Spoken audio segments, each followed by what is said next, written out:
G'day guys, we're out here on the Woodford golf course this afternoon, or this morning at Friday. What time is it?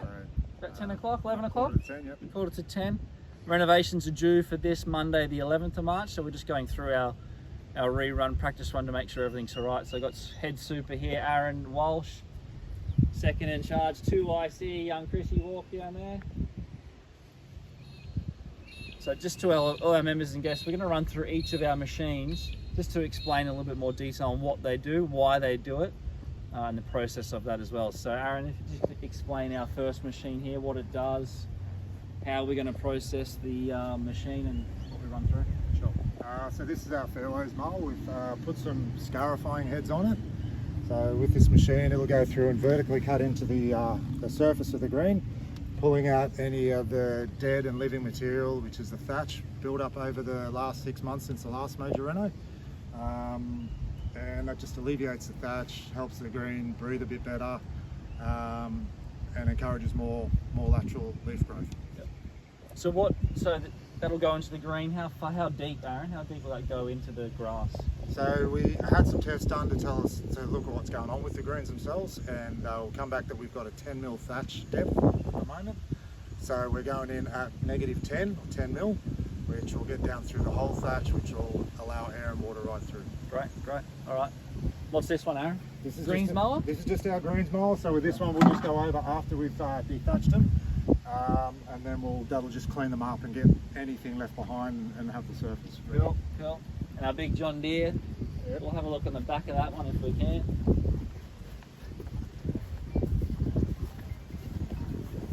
So this is our aerator. So we've got the tines on there that'll punch holes in the green, alleviates the compaction, pulls out. We're going into around 4 to 5 inches deep. So then you pack that far down to encourage the root system to get down deeper. Loosen up the soil a bit. So this is now our machine as well. So previous years we hired contractors in for every single reno, didn't we? We did, yes. So every single renovation we hired contractors in, and they would bring their machine. So we own this now, so we can use this at any point, any time we need to core or aerate the greens. So after coring aeration, Aaron, we move on to a roller, is that right? Yeah, that's right. We get our roller on the greens just to refirm up the top, just the surface itself. Because then once you've aerated, it does soften things up a lot. So then when you go over with the next machine, you can leave wall marks. So we roll it first just to make sure it's firm enough that we don't get any excessive wall marks in the green. And that corer will obviously pop out a lot of material, won't it? It does. It pulls out a lot of material. Pulls out. It also removes some of the thatch, so it'll pull out the top layer of the grass, which is the thatch, plus some root system with some soil on it. Cool. So after rolling, green's nice and smooth, what do we go to next? Well, then we just we've got the Sandpro usually with rims on the back, but that's not available this morning. So we'll just show you with the drag mat, which is very similar. And what it does is it just it rubs in any sand that was left behind from the water that's picked it up. Rubs that in, opens the holes up a bit more, so when we do top dress, we get more penetration with the sand into the Scarifying lines of the core holes. Beautiful. Yeah.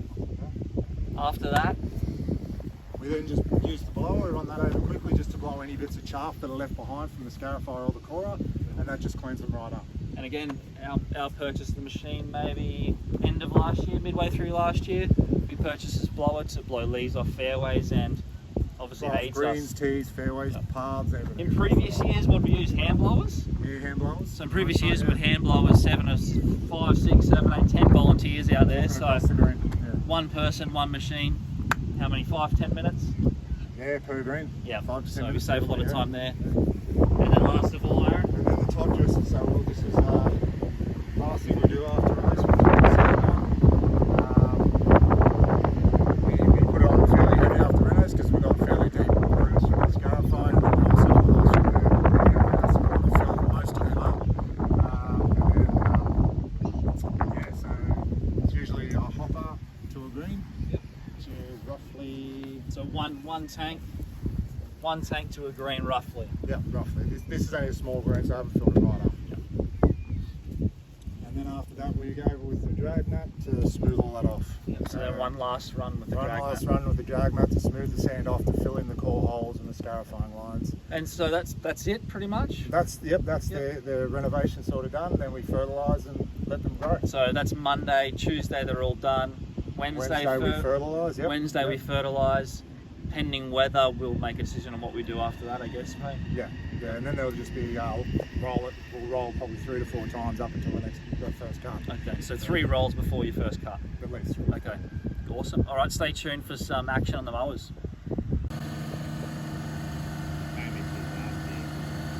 Coming too quick, they don't.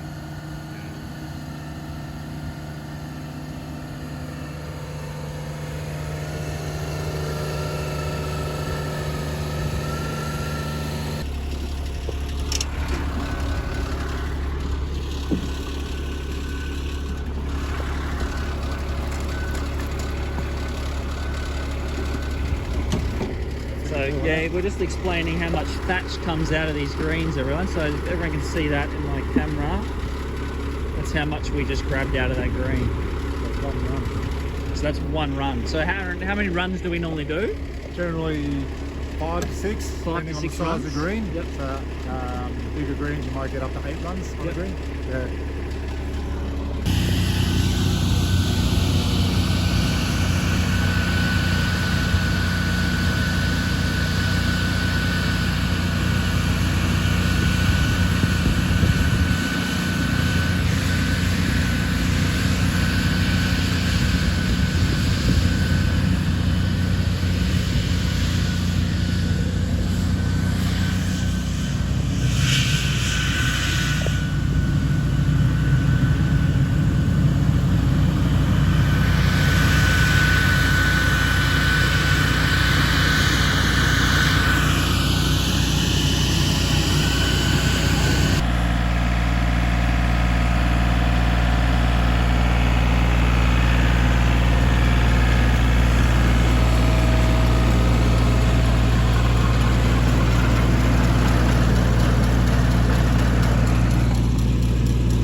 G'day guys, got Aaron Walsh, Course Super, myself, Dean, Dakin, General Manager, just here on our practice green. Just finished our course renovations just for our practice green in preparation for Monday's major course renovations out in the course. So Aaron, can you just run us through the processes that we did today? Yep, we started off with scarifying the greens, one direction down to -10mm. Then we mowed the greens off to clean up what was left behind and to get rid of any of the spiked up grass. Then we followed that up with an aeration. We went down to 4 inches with the aerator. After that, because we've got the scraper on, it pulls it all to one end, we shoveled all that up. That scraper, Aaron, how much time would that save you? So that was if in the video, guys, that was a big metal thing on top of the, on the back end of the core aerator. It actually sort of scrapes all the cores right down to the end of the green, and the guys with the shovels shovel up straight in the back of the cart somewhere in the course where we want some grass to grow. So how much time do you think that saves, Aaron? Previously to having that, we would have guys on what's called level lawns, and they'd be pushing each run, and they're only about 2 to 3 foot wide, these things. So you know, it could take anywhere up to 15 minutes of green to do that, 20 minutes, and with this thing it just drags to the end, and all we got to do is shovel it up. Yeah, very simple. So after coring, what do we do after that, Aaron? After the coring, we then gave them a roll to firm the surface up a bit more before we put any other machine on it, because if you don't do that, you end up with wheel marks, and they can take a long time to try and get them back out again. Yeah, so that roll is very important as well. As I said, a double roll almost, wasn't it, Aaron? It's pretty much a double roll. You go up and back, depending on how soft the greens are. Depending on how soft the greens are sometimes, or always double roll after a core? After a core, I always double roll, yeah, just to get that nice firm surface, so that when you run your, because the next thing we do is we broom them off, usually with the Sand Pro with brooms on the back. Today, because that wasn't available, we used the old greens mower here with a drag mat on it. And that just sort of brushes any sand back in and smooths it off a little bit, and any bits of chaff or anything left behind by the Scarifying core, it just fluffs them up. And then after that, we blew them off to get all that chaff off the greens and to clean them up a bit more. Then follow after that, we had the Sand Pro out, didn't we? Sand Pro? Sand Pro. Is that what it's called? The big blue New Holland? The New Holland tractor. New Holland tractor, which is gone. We just lost all our mowers too. Yeah. Good staff have brought them all back up the top. And then we top dressed them, and then we ran the drag mat over them again just to rub them in. They're a little bit wet. We've had another little shower, which is unfortunate. Yeah, so when it's ideal to do this when it's dry, is that correct, Aaron? Bone dry, especially the Scarifying, it's a lot better. You don't end up with clumps sticking together, and then that makes it harder to mow off, or then you got to get rakes out and all that. So yeah, ideally we start later in the day when things are dried out. There's no dew and all the rest. Yeah, so it is about 11 o'clock, 12 o'clock now. We did start about 10 a.m. roughly on this green, and we did have a few showers. Yeah, and we had a couple of showers, like good showers just before that, but just dampened that surface just a bit too much. But as we've been standing, this video's 3 minutes old now, Aaron. The sand's really come up nicely, hasn't it? You see they're starting to dry out nicely. So that's drying out nice. Another run with the drag mat, and that should come up really good. Okay, thanks guys.